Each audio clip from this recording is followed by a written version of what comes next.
Thank you, Satya. Thank you for the organizer for the invitation. Here is always a pleasure to be in Vienna. I came already many times, and it's always nice to be here in AC Institute because it's very relaxed. There are a lot of things that I really enjoy. So thank you for the invitation. And so I wanted to share with you several results that we got in the last 5-6 years about optimal protocols. And instead of I want really to point out that this kind of optical protocols done in statistical physics are actually useful for applications. And I will show you several applications where practical application actually, one of them is a patent that developed based on that. And also on fundamental questions about optimizing, for example, erasing of the memory. So this is roughly the outline of my talk. So I will introduce a concept that we developed in collaboration with Emmanuel Trisac 5-6 years ago, and we called it engineer Swift Equilibration, which is a general technique you will see that allows a system to commute very fast from an initial state to a target state in a time that is usually much faster than the standard relaxation time. And then, okay, I'll spend just, I just recalled this technique because I already spoke about that many times. And I will show you two applications. One in fast AFM measurements, and because there are very nice tricks that we use in order to apply this to real measurements. And then a work that we did in collaboration actually with Sata, our chair, and about the first passage time, where actually this idea is very useful, as you will see. I will not introduce, this in exactly the problem of the fastest time, because probably Evans will do much better than me on Friday. I will just use the main results. And then at the end, I want to explain another kind of optical protocol that we applied in the erasure of underdamped memory. And this is related to the connection with information in thermodynamics, mainly Landauer's principle, and so on. So let me start from the very beginning, just recalling what engineered Swift equilibration is, okay? So the idea started from the shortcut adiabaticity that probably is much well known because was being developed more than 15 years ago by many people. And the idea is the following. Suppose that, very simply, I want to expand a gas that is confined in an harmonic potential, for example, starting from a stiff trap to a much weaker trap. And the idea, okay, if you want to do an adiabatic transformation, of course, you can do that quasi-stationary.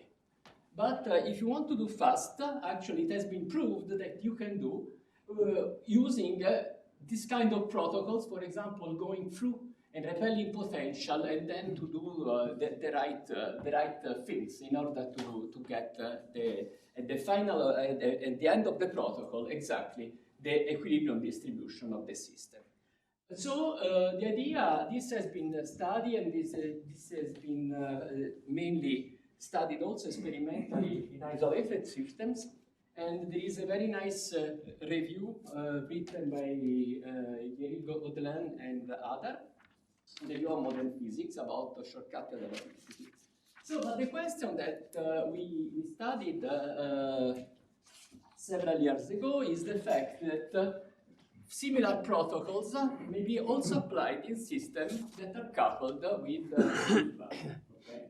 And the answer is of course yes. And okay, in the rest, I will explain to you, for example, giving an example, the compression of a brownian particle in optical trap. I will show you how you can get how you can construct your protocol from scratch, then the energetics, and then okay, I'll just briefly recall the problem of trap expansion and the sensitivity of the protocol to external perturbation. Then I will go to application.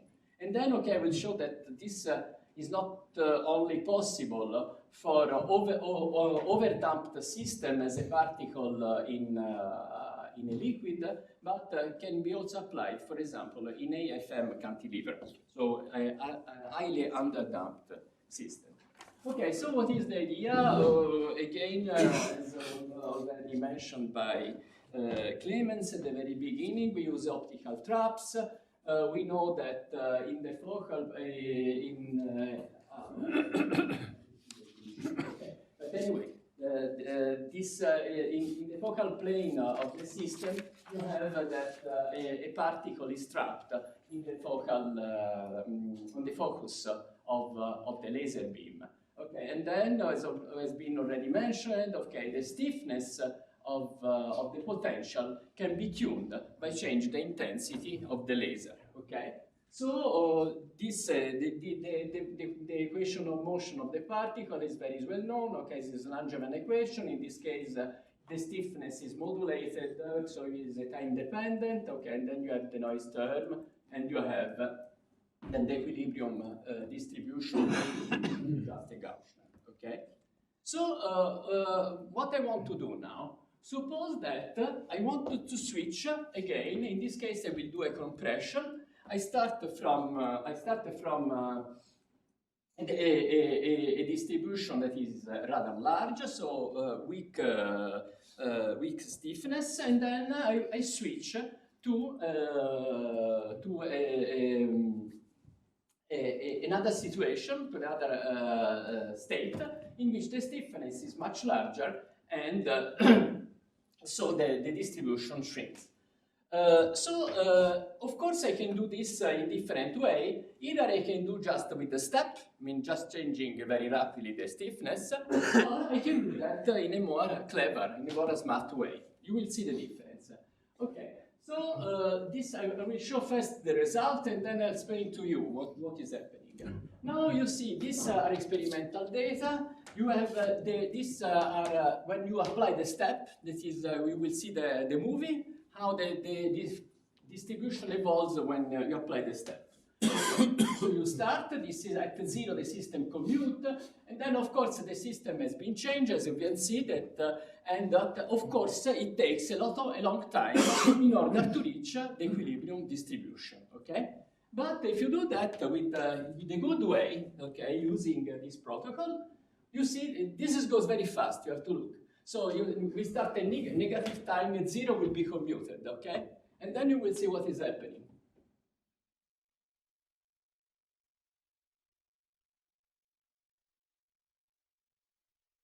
Okay, you are in equilibrium, okay? So, and then it can be much better seen if you look at these are Gaussian, so you look at the variance, notice the logarithmic scale, and so this is when you apply the step like this, okay? And then you see that the system relaxes in about 50 milliseconds, and whereas if you apply the easy technique, you see that in half a millisecond you are in equilibrium, okay? So you see this, the equilibrium variance of the system. Yeah, in your video I didn't see that. I saw nothing happened. You want to see again? Okay. So, went very fast. Okay, you have to look it. Very fast. To 0. Nothing's happening. At 0. Okay. At 0 is commute. You see, my zero time is 0 when I commute. And then you see that actually what you do, you have a strong discontinuity that has been applied in the stiffness. You see, the idea is compress much more than you need, and then you open and you shoot. I mean, just getting the good boundary conditions in order to relax in equilibrium.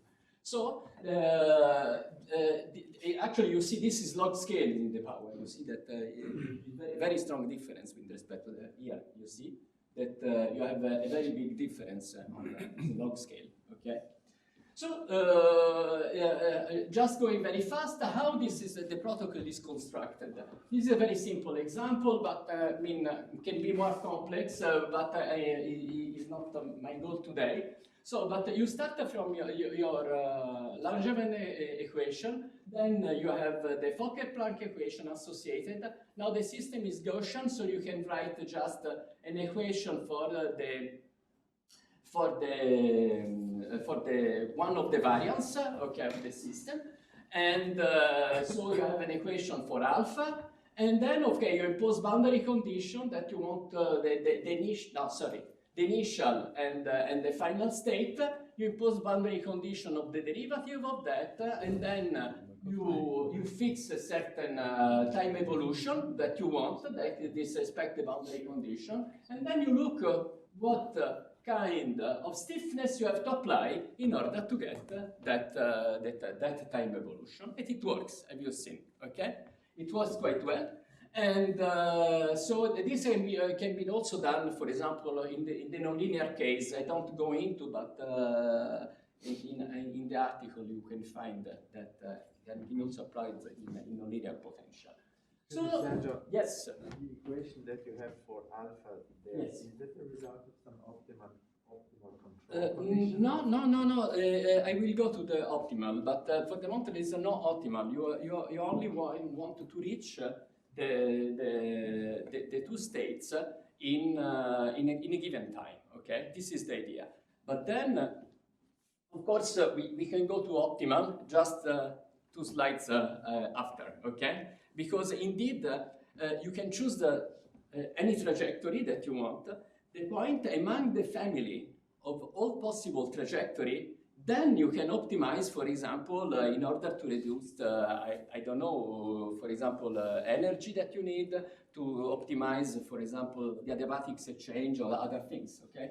But of course, you have all a family of possible of trajectory that allows you to reach the two states, okay? So now some energetics, and that goes just answering your question. Okay? Now you define, as is standardly done in stochastic thermodynamics, the work and the heat, and then you see that indeed this is the energy during the step that you do, that is around 0.6 kBt, but you see that because of the K you go fast, okay, you have to pay. And then, okay, you see that the work here is very, very large. And then, okay, you have the work and the heat are, of course, on one time not the same. It should be like this, the final time. But you see that the point is that as you go fast, you have to pay a lot of energy in order to. And so this is kind of the optimal control, if you want. Because in this simple case, the work can be, of course, written in an analytic way, and you can have this quantity eta that is a combination of the alpha that I had, that I explained to you, and then, of course, you can find the best eta, that the minimum eta that you reduce this, and then the lowest values of value of eta for all admissible protocol is around 0.09, let's say. But you see that incidentally, the protocol that we see was not so bad, because in our case, eta is 0.1. So we are very close actually to the optimal transition. What do you mean by admissible protocol? What do you mean by admissible protocol? It's a protocol that is between all the families or all the trajectory that you can do from that. Okay, well, that is just Lagrangian calculations between so you minimize the. So okay, and this is typically a very beautiful work that was done by Orel, Gavensky, Meja-Monaster, and Muratori. This is actually an idea on which you can select actually optimal protocol. This is I will go back on this work later. So this is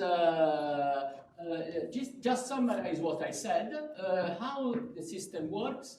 You define a suitable Langevin model for the system and the associated Fokker-Planck equation. Of course, Kramer's, if you have if the system is underdamped. Then you choose a suitable dynamics that connect the initial and the target probability density function. Then you inject this dynamics into the Fokker-Planck equation, and this determines the control parameter that you have to change in order to get it. And the control parameter actually now changes stiffness, but you can control the position, you can control temperature, you can control external forces. So eventually you if I remember correctly, some optimal protocol includes some discontinuity. Absolutely, absolutely. I go that on the end. I mean, all these optimal protocols, you realize that has discontinuity. And indeed, if you, I don't go back to all the slides, but you remember that my stiffness went above about 2 orders of magnitude of the target one. Okay, and this is actually a strong discontinuity that you have applied to the system. And you are right. I mean, this is a good point, and probably I don't know. I am not so strong in mathematics, but certainly there should be some general statement about that, because it happened that all this, as you will see later, all these kinds of controls, you are completely right, contain discontinuities. Very strong discontinuity. Sergio, that's easy to show. I mean, we did that 5 years before Eric in this work with okay. So is it a general statement that you have? You need the discontinuity. Okay. Sergio, here, I mean, essentially you change the stiffness, but are you sure that there is no other protocol, for example? No, absolutely. What I'm saying, I mean, you can play with all of these parameters. For example, position, stiffness, temperature, external. But instead of changing the stiffness for a while, you change even potential. Are you sure that this helps even more? Yes. I mean, I didn't put the slides because it takes no. But for example, you can change, for example, a potential from a second order potential to a quartic potential. This can be done in this way. Okay.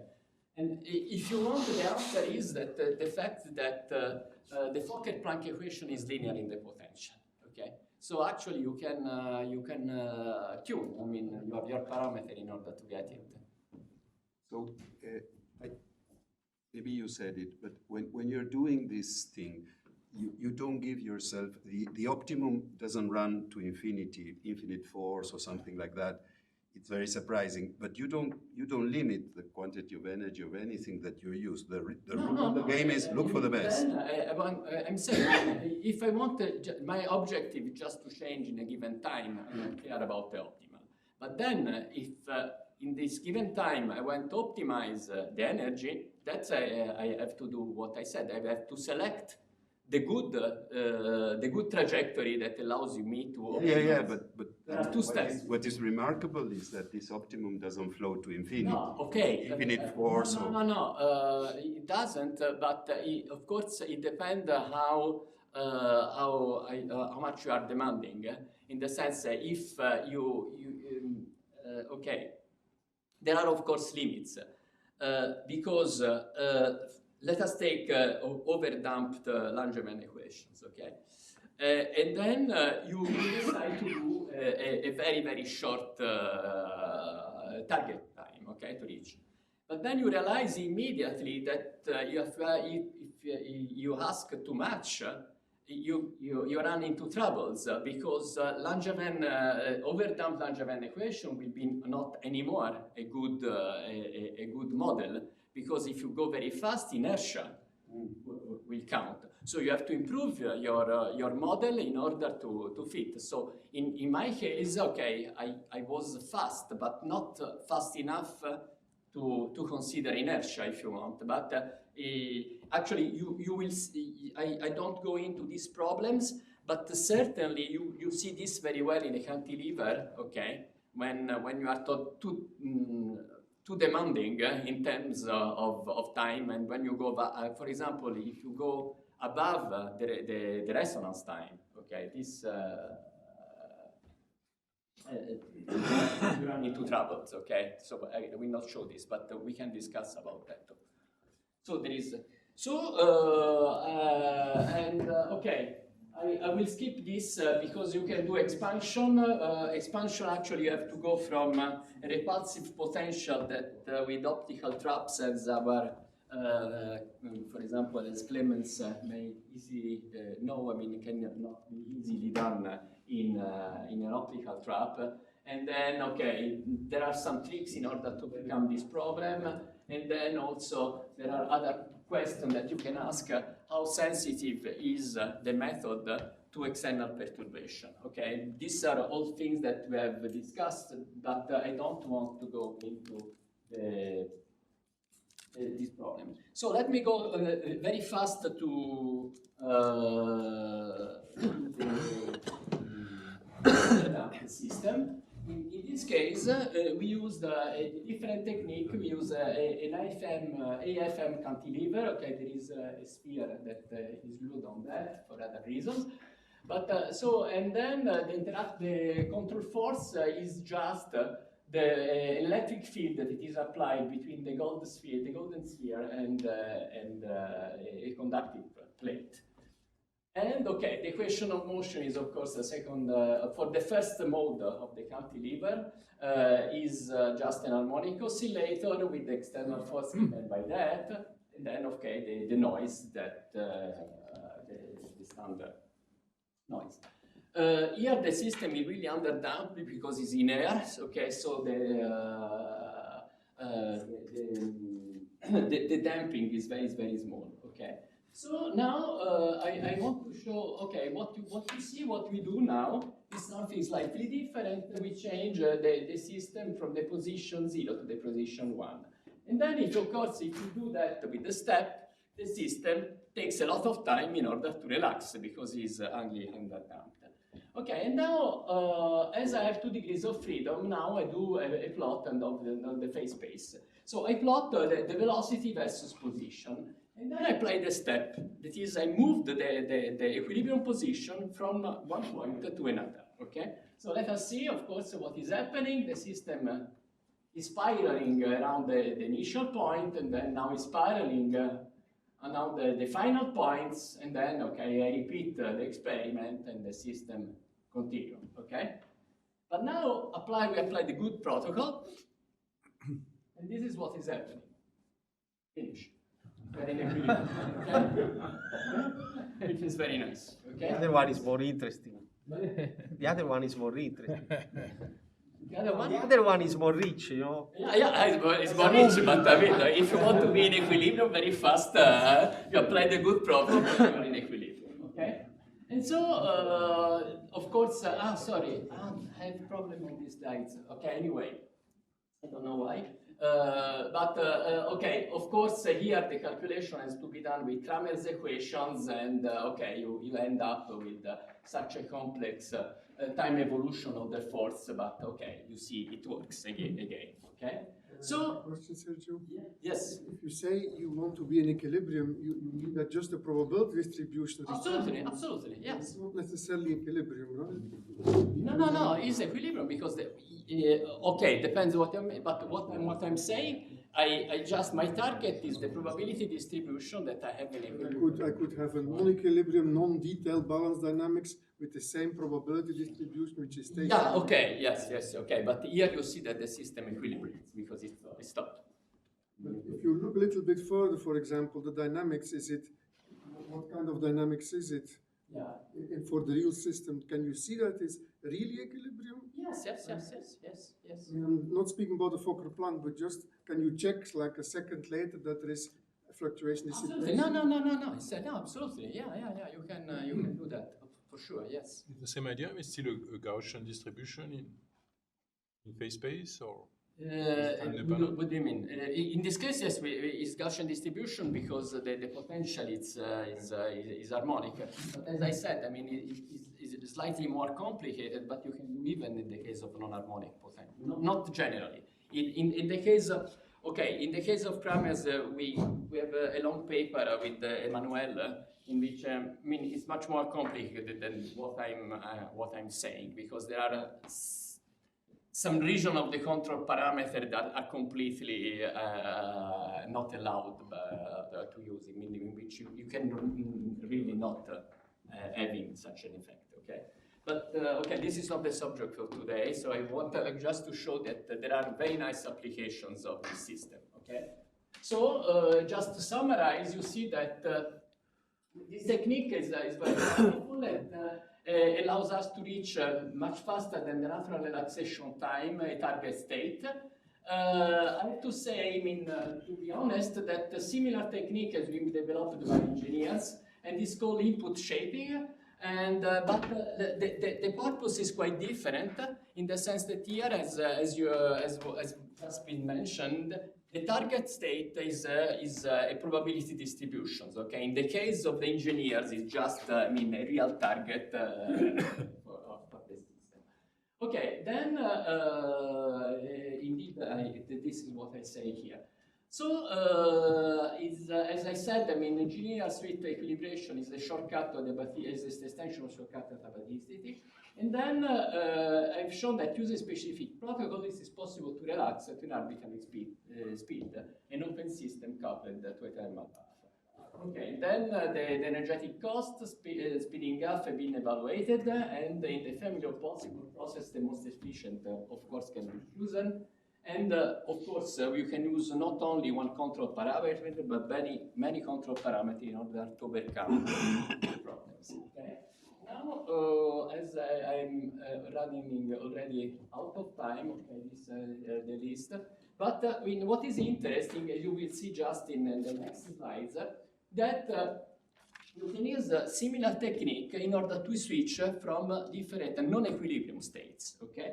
And this is actually the subject of the few next transparencies, the way we applied this to real measurements. Okay, so this was not a small game, but this is nice way. Okay, so what is the idea? I don't go into this scheme because it's very complicated, but I mean it takes too much time to explain. But the idea is playing just the principle of this non-contact AFM measurements. The idea is these are very delicate measurements done on samples, and usually done at very low temperature and high vacuum. Okay, so that's I used usually an AFM with a given stiffness. And the fact that you are under high vacuum, the system has what engineers call a Q factor, or a very, very small damping, and the system is really underdamped. I mean, when you excite, it can continue to evolve a very long time. So what they do, the measuring is based on the fault theory principle. If you approach the tip of your cantilever to a surface, of course you have an interaction potential that appears, and this interaction potential, the second order derivative of the potential with respect to z, okay, is correspond to a variation of the stiffness. Okay, so the resonance frequencies that was just the square root of k over m. Okay, will be shifted by the amount of interaction that you have, or if you want the second order derivative of the potential, the interaction potential. Okay, and so what all these apparatus done at the end of the story is just the measure of the relative shift of the resonance with respect to the original resonance, okay? And this, of course, gives you delta k over 2k, okay? And the system are very sophisticated because you can detect a few hertz of a resonance that are 10 to the 5 hertz or something like this, okay?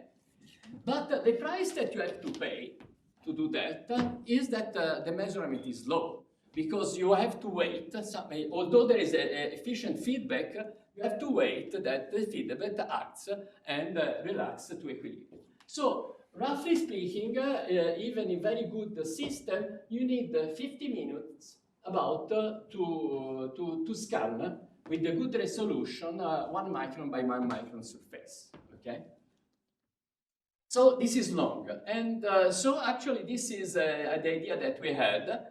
The easy technique can actually be useful in order to improve this system. Okay, look what we did. This is done, so the idea is you start from equilibrium, so you put your probe far from the plate, okay? And then in such a way that there is no interaction. So you select a protocol that allows you to do such a burst, okay? So you modulate, for example, I will not explain how we drive the tip, but anyway, you can arrange yourself in order to apply the oscillation like this with 2 bursts, and I will explain why the reason of 2 bursts instead of only 1. Okay, so you do this, and now what is happening? This is just the example. You approach the tip to the surface.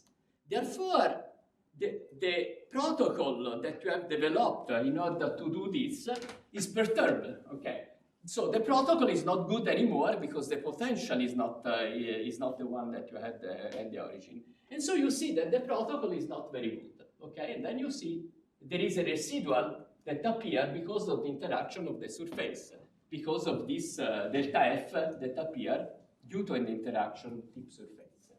And now this is the role of the second pulse that allows us to stop the system, because what it does is very simple. As the system is strongly underdamped, we are like in an Hamiltonian system. Therefore, this pulse is exactly the same, the first one, but with the reverse phase. Okay, so it's like an inversion of the time, and so the system goes back to equilibrium. Okay, is it clear? Yeah. Okay. So actually, it's a sort of time inversion that allows us to stop the system. So you see that at the end of that, we are ready to do the next pixel of the image, and then to scan in this way the surface. And then this summarizes the quality of the measure. This is what is called the phase lock loop technique, that is the one accessible nowadays by commercial apparatus. Okay, this is the accessible zone, and this is the accessible zone. Okay, this is just the shift that you can detect in a given measuring time, and you see there is a part with the PLL, so phase lock loop technique, that is not accessible. And what is very nice that with our technique, okay, this is the point that you can get. So we are just inside of for the same quality of the measurement, we reduce the time of more of an order of magnitude, which is quite useful because you start from 15 minutes that you had before to just 1 minute. That is much more reasonable. Okay. So this is an example of application of this kind of technique. And now let me go to very rapidly to the work that we developed with Satya. And the idea is just application of this easy to fast passage time. Okay, this fast passage time, as already mentioned the last days, so it is very useful in many applications. And the idea is that here we used intermittent search strategy that again is a sort of optimal control. Okay? So the idea is what it is. You let the particle to be free for a given amount of time, and t can be either a constant or Poissonian distributed. And what you do in this intermittent resetting is, if the target is not reached in this time, okay, then reset to initial position and you start again. And then in this way you realize that you can optimize the searching time in a very rational way, which is what we do when we don't find something, we go back and we start again. Okay, so it is just a rationalization of that. Okay, and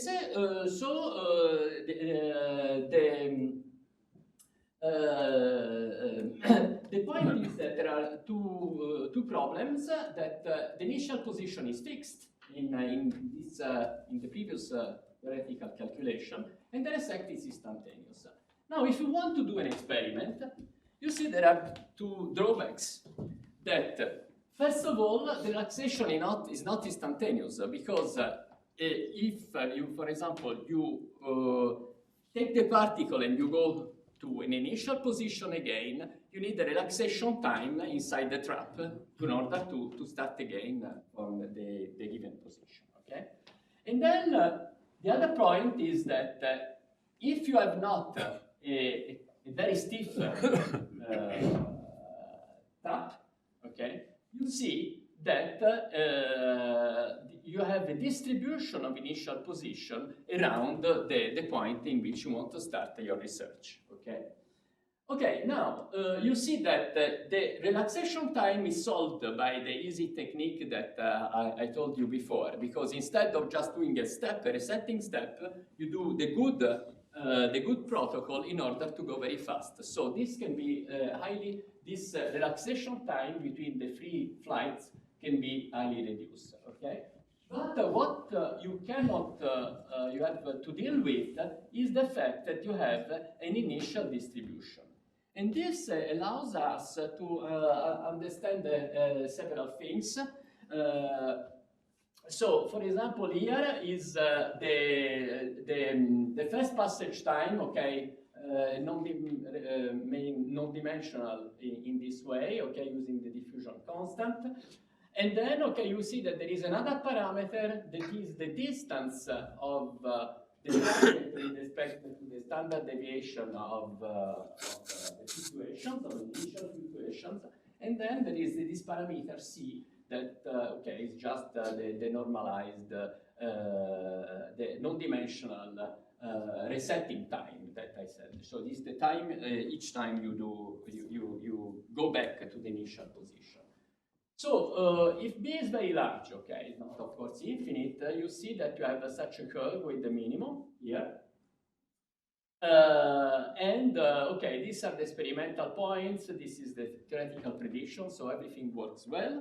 But what is interesting here, that what we discover is the fact that this quantity plays a very important role, because you have a sort of metastable state in this is time versus C, okay, so roughly the resetting time, you see, in which the system develops a metastable minimum on the time, and so which is not like you have not a simple minimum as here. So the dynamics become much more complicated. And furthermore, there is another interesting fact. If you look at the probability distribution of the first passage time, okay, this is theoretical prediction, these are the measurements, you see that this is very interesting because actually each time you reset, because of the distribution that you have a high probability of getting immediately the target, okay? So in order to make a long story short, okay, it can be done in 2 dimensions, and then in such a case you have to define an acceptance radius around the target, and you see that this minimum can be observed also in 2 dimensions. And more interesting, okay, I don't want to spend much time on that because my time is going. It appears also in the case of not resetting. You see that indeed, what is happening, that if you do this without noise, and this is you start exactly in the same position, this is the well-known distributions of the first passage time. But then you have, roughly speaking, you have to integrate with all the possibility, the distribution of the initial point. And this Eglat is just the source of this metastable state that you have seen before. So this is true also in a traffic potential. Okay. So you see that indeed this is a very nice example again in which ESE solved the problem of just the resetting time, but now the fact that you have initial distribution for the searching actually allows us to understand several things of the very well, this contribution of the fact that the initial point is not fixed, but has an initial distribution in order to evolve toward the target. Okay. So finally, let me go to the last optimal protocol. I probably have 5-6 minutes, something like that. Okay. So I will explain you something that actually is very, very interesting. So I recall you that the Landauer principle tells you that any logic and reversible transformation of classical information is accompanied by the dissipation of at least the KBT log 2.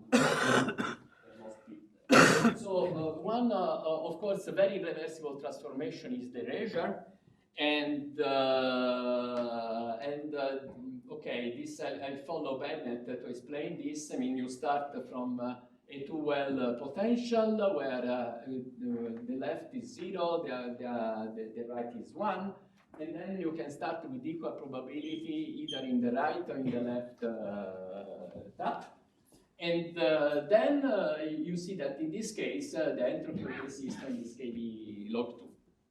But then if you want a protocol that force the system in one independently on the starting point, you see that the entropy will be 0, and so you have a difference of entropy between the initial and the final state that is minus KB log 2. This is the Landauer principle. So of course, the idea is that if you did this quasi-statically, then delta U is 0, and the work and the heat should be the same and should be larger than KBT log 2. So this has been realized experimentally many times. For example, we did about 10 years ago with two traps that actually allows us to construct two wells potentials okay. So just as time is going fast, I'll skip this. I give just I don't know why it changed the shape, but anyway. So the idea is the following. This is the work versus the time that you need in order to perform the protocol, and you see that for very, very long time, you're actually approaching the Landauer bound that is this one, okay?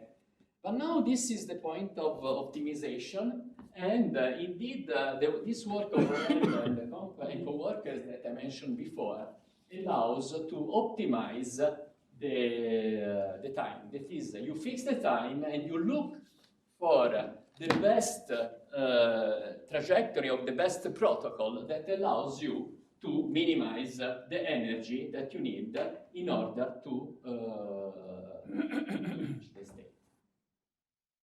To commute the system, okay? Okay. So now, recently, what we did, we tried to do this in underdamped system, okay? And okay, don't go into the details, but actually you can construct a double well potential with an AFM using a pseudo potential, if you want, that is produced by feedback system, okay? This is typically the potential that you have. And okay, you see that it's just the junctions of two harmonic potentials, okay, that are very well reproduced in experiment. Now,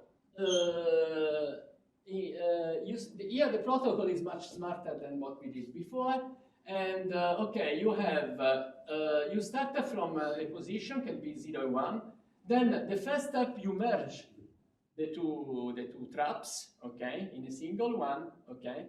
Then what you do, you shift this trap to again to the initial position, and then you reconstruct the potential starting far away, and then you can construct the initial potential that you have. Okay.